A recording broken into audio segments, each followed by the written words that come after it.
समय मत गवाओ, सोने में और मोबाइल में समय मत गवाओ, प्रेम रेम के चक्कर में जिंदगी बर्बाद मत करो। बार बार मौका नहीं मिलना।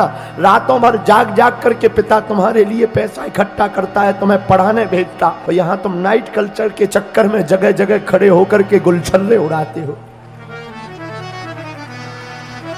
हमारी प्रार्थना है, मौका बार बार नहीं मिलता है, तुम ऐसी मेहनत करो बेटा कि तुम्हारा पिता किसी कोने में खड़ा हो जाए तो लोग सीना तान के कहें कि ये फलाने का बाप खड़ा हुआ है। जागो, समय बार बार नहीं मिलता है। आज खो दोगे ऐसे ही पछताते रहोगे। हमने खोया नहीं, आज भी हम मेहनत करते 18 घंटे तक। ये जो टीवी पे तुम देख रहे हो, ये हमारा पुराना मकान है, आज भी है।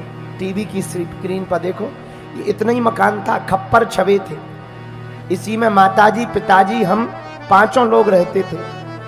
खटिया नहीं थी, नीचे जमीन में सोया करते थे। आज तो थोड़ा ठीक ही हो गया, इसी में हमने अपना जीवन जिया। नहाने का तो कोई जगह ही नहीं थी, कुआं पे रोज नहाने जाते थे भैया। पर भगवान सबका मालिक है, भगवान के यहाँ देर है, अंधेर नहीं है।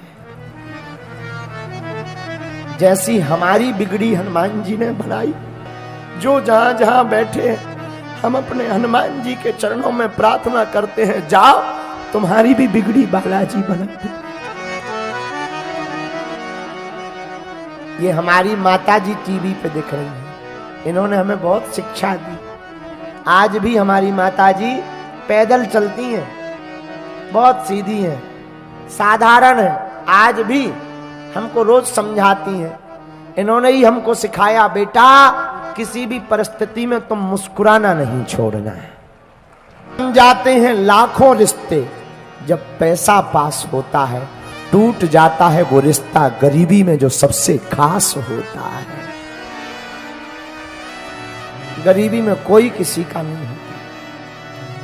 अमीरी में तो हजारों रात नाते जुड़ जाते, रिश्तेदार भी 50 मिल जाते,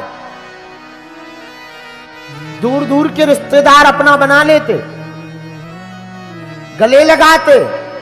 पर जब गरीबी होती है, जब घर पर कुछ भी ना हो, पहनने के कपड़े भी ना हो, तब परिवार के लोग भी कार्ड नहीं देते हैं कि कहीं ये आ ना जाए और हमारी समाज में बेइज्जती ना हो जाए। भैया लोग अमीरों के घर जाते हैं, निमंत्रण कार्ड भी अमीरों के स्वीकार होते हैं, महंगे महंगे गिफ्ट अमीरों के बेटा बेटियों को दिए जाते हैं। गरीब की बेटी और बेटा की शादी में भी लोग जाना पसंद नहीं करते। जमाना बड़ा उल्टा है। आज भी भारत में लाखों लोग भूखे सोते हैं, गरीब का कोई नहीं होता, अमीरों के तो 1000 होते हैं, गरीब के लिए तो कोई पूछता भी नहीं। भैया आगे भी नहीं बैठाते, खड़ा भी नहीं होने देते। कोई अमीर आ जाए तो तुरंत यही सिक्योरिटी वाले, यही कोई नेता अभिनेता आ जाए, तुरंत उनको वीआईपी करके आगे बैठा देंगे, सुरक्षा कर देंगे। दीनहीन कोई दिन भर से धूप में खड़ा रहे, पैदल चलकर आए कि हम बागेश्वर धाम की कथा में जा रहे हैं, भैया उसको पंडाल में तक बैठने को नहीं मिलता है। विचित्र स्थिति। क्यों? क्योंकि गरीब का कोई नहीं होता। हम दुनिया की नहीं अपनी खुद की बता रहे हैं। लोग हमसे कहते, हमारे सेवादार हमसे कहते, आप इतना क्यों थकते, आप इतनी रातों भर क्यों जगते, आप सबको क्यों मिलते। अब इन्हें हम क्या बताएं। हमें पता है कि जब हमने अपनी जिंदगी में गरीबी भोगी तब कोई साथ नहीं देता था, और हमारे पास लोग आशा लेकर आते हैं और हम उन्हें भभूति भी ना दे पाए, उन बेचारों के दिल पर क्या गुजरेगी। वो प्रभाव में, चमत्कार में, और बड़ी भीड़ देख करके वो बोलेंगे तो कुछ नहीं, पर उनका दिल क्या बोलेगा। भैया हमें हनुमान जी ने सिद्धि या चमत्कार अमीरों में के या एसी में बैठे लोगों के पर्चा बनाने के लिए नहीं दी है, उनके लिए दी है जिनका कोई नहीं है, पैदल चलकर आते हैं, किराया उधार उठा करके आते हैं। पर सच बतावे, हम तो अपनी आंखों से देखते, गरीब का तो केवल भैया कृष्ण होता है। अमीरों के तो बेटा बेटी को लाखों के गिफ्ट दिए जाते, गरीब की बेटी की शादी में तो लोग जाने में भी कतराते। बड़ा विचित्र जमाना है, बड़ा उल्टा जमाना है। हम जितने भी यहाँ प्रियजन बैठे हैं, आप लोग हमारे परिवार के सदस्य जैसे हो भैया। हम कथा कभी भी आपको श्रोता मानकर नहीं सुनाते, हम उतने वक्ता भी नहीं है, उतना हमें ज्ञान भी नहीं है, हमारी पढ़ाई लिखाई भी उतनी नहीं है। हम तो बस जो हनुमान जी का प्रसाद है, जो हमें गुरु जी से मिला, पर आप लोगों को हम शिक्षा देने के लिए हम ये बताना चाह रहे, मेरे पागलों, दुनिया में जिसका कोई नहीं होता उसका भगवान होता है, उसका प्रत्यक्ष प्रमाण हम स्वयं हैं, कोई दूसरा नहीं, उसका प्रत्यक्ष प्रमाण हम स्वयं हैं। हमने अपनी जिंदगी में 8 और 9 वर्ष की अवस्था में खूब भोगा। 13 वर्ष की अवस्था तक गांव में हमारी माताजी हमारा चंदन लगा देती थी और धोती पहना देती थी। जिस गांव में हम रहते ना, गड़ा गांव है हमारा, अपने हाथों से वो चंदन लगा देती थी और एक थैला दे देती थी। हमारे पिताजी कुछ करते नहीं थे, जाओ गांव से कुछ मांग लाओ। हम घर घर जाते थे, ब्राह्मण थे, आज भी ब्राह्मण, पर हिंदू हैं हम, कट्टर सनातनी हिंदू हैं, जातिवाद में नहीं हम पढ़ते हैं, क्योंकि हम हिंदू हैं। तो हम थैला लेकर गांव में जाते थे, कुछ लोग चावल दे देते थे, आटा दे देते थे। झोपड़ी में रहते थे, एक कच्चा घर था, उसी में रह करके उनको भोजन, तीनों लोग, हमसे छोटी एक बहन थी, बहन से छोटा एक भाई था, तीनों लोग रहते थे। भैया उस वक्त का हमें आज भी याद है, हम भूलते नहीं है। आप सुनकर आश्चर्यचकित होंगे, जितने युवान बच्चे, युवान भाई, युवान बहनें बैठी हैं, हम हाथ जोड़कर भैया प्रार्थना करेंगे, कभी अपने बीते हुए कल को मत भूलना। चाहे जितने महान बन जाना, चाहे जितने बड़े बन जाना, बीते कल को मत भूलना भैया। हमें आज भी याद है, जब घर पर कुछ नहीं होता था, माताजी कहती थी, बेटा तुम घर से मुस्कुराते हुए निकला करो। सच बता रहे, 3-3 दिन तक भोजन नहीं होता था, चावल की रोटी खाते थे। और हमको वृंदावन जाना था भागवत कथा पढ़ने, बच्चे ही थे छोटे से, तो वृंदावन जाना था भागवत सीखने। 2000 रुपया किराया हमें पिताजी को लगना था। 20 मकानों में गए थे हम मांगने,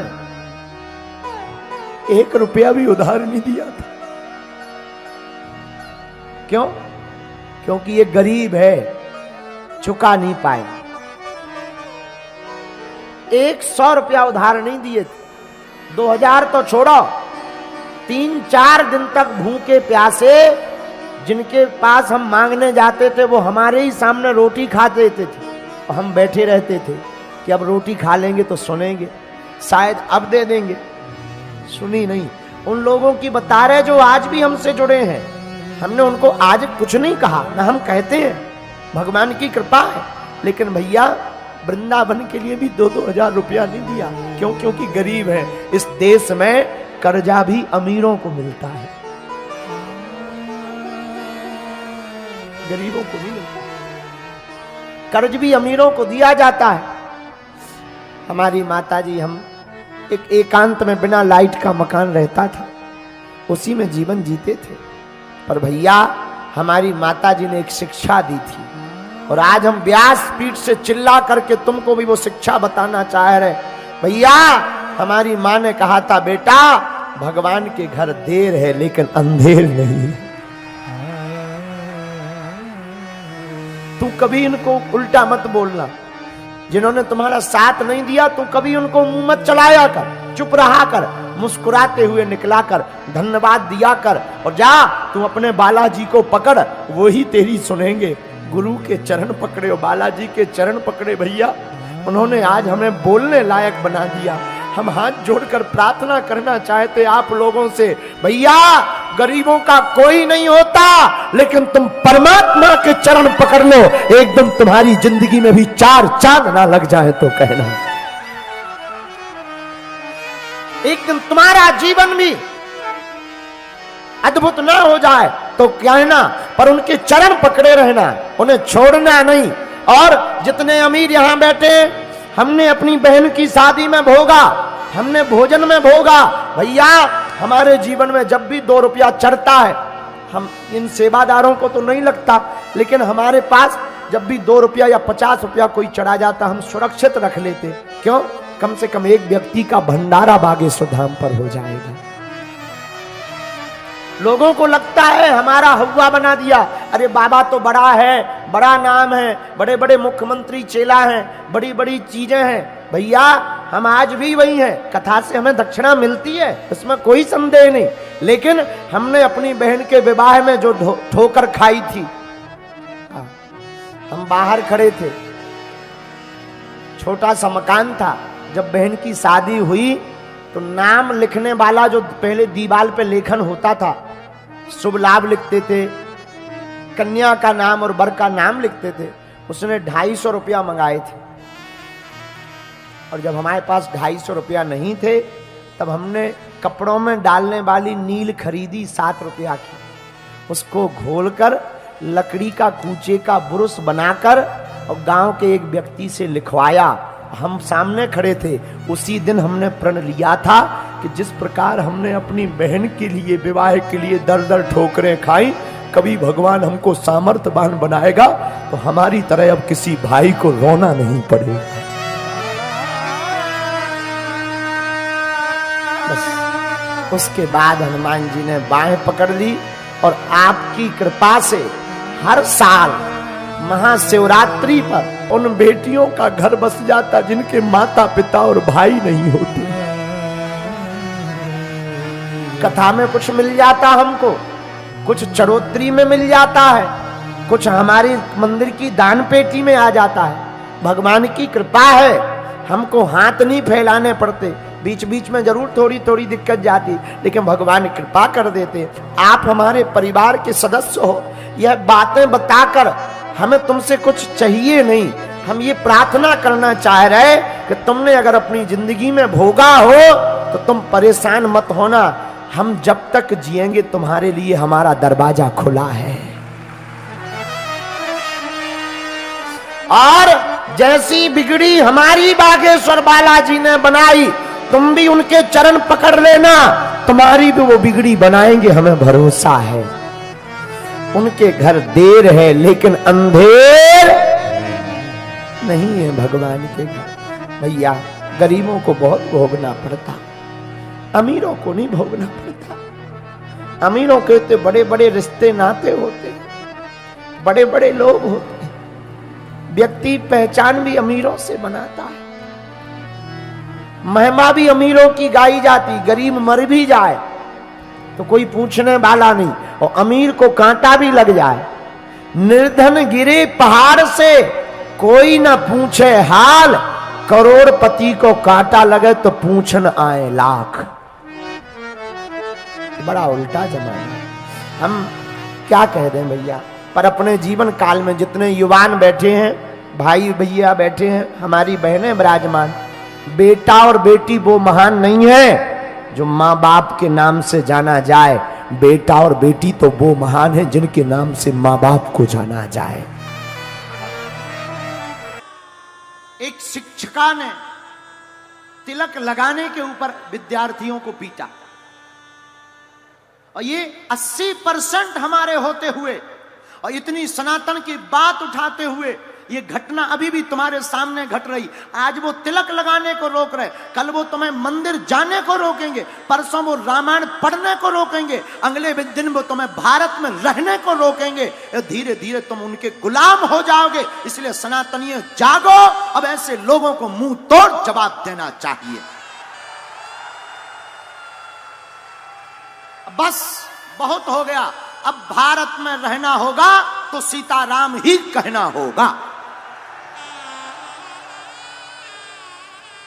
लोग बुरा मत मानिएगा। हमसे एक अधिकारी ने पूछा कि आप भारत में चाहते क्या हो? हमने कहा हम भारत में अपने बच्चों को और भारत के प्रत्येक समाज के बच्चों को हम मजहबियों के, धर्म विरोधियों के चक्कर के चंगुल से बचाना चाहते हैं।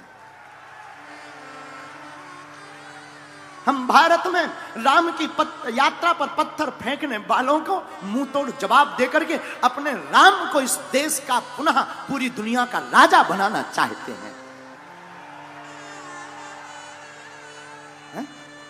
लेकिन इस प्रकार की घटनाएं हमारे मस्तिष्क को, मन को झंझोर देती हैं। इसलिए सनातनियों, हम अपने लिए नहीं लड़ रहे, हम अपने लिए नहीं चिल्ला रहे, ना तो हमें राजनीति में जाना है, ना हमें तुमसे इस प्रकार बोलने से कोई फायदा है।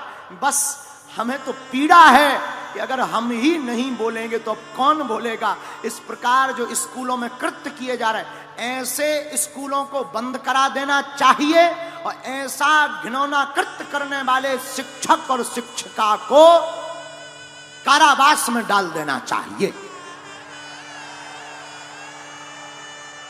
उनको अधिकार नहीं है अब, क्योंकि ये राम का देश है, ये बाबर का देश नहीं, ये रघुबर का देश है, प्रभु श्री राम का देश है। इसलिए मेरे पागलों, आप लोग जितने भी यहां विराजमान, तीनों पंडाल तो भरे ही हैं, तुम सबको अपने बच्चों को ला करके भी भगवान की कथा सुनानी चाहिए। पता नहीं आपने किस स्कूल में उनका नाम लिखवाया और आपके बच्चों को क्या पढ़ाया जा रहा है। कहीं ऐसा ना हो बच्चे तुम्हारे खिलाफ हो जावे। इसलिए बच्चों को अपने हाथ से मत फिसलने देना, भारत को विदेश मत बनने देना। भारत को बचाना है तो अब आपको हम एक पुस्तक लेकर आ रहे हैं, सनातन धर्म क्या है।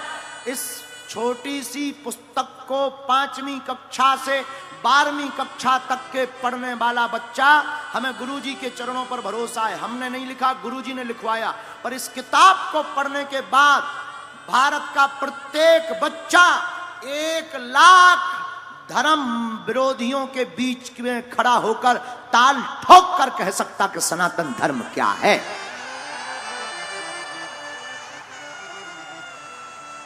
और उस पुस्तक को हम, भगवान ने चाहा तो घर घर पहुंचाएंगे। लेकिन आप लोगों से हमारी विशेष प्रार्थना, भागवत कथा से भक्ति तो मिलेगी, लेकिन तुम अपने बेटा और बेटियों को हाथ से मत गवा देना, अपनी बेटी को साक्षी मत बनवा लेना। इसलिए कथाओं में बेटा और बेटियों को लेकर के आओ और इन्हें मंदिर ले जाओ, इनके मस्तक पर तिलक लगाओ और अपने बेटा और बेटियों को रामचरित्र मानस का पाठ पढ़ाओ।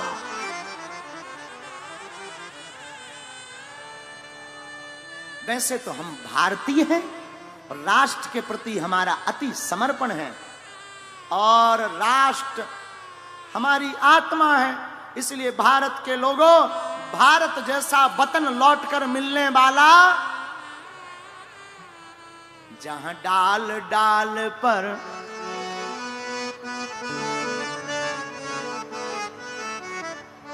हमारा भारत बहुत प्यारा है। हम किसी के विरोधी नहीं हैं, लेकिन हम तुम्हें जगाने आए हैं, हम जगा कर जाएंगे। क्योंकि हमारा भारत कैसा है, जहां डाल डाल पर सोने की चिड़िया करती है बसेरा, वो भारत देश है मेरा, वो भारत देश है मेरा, वो भारत देश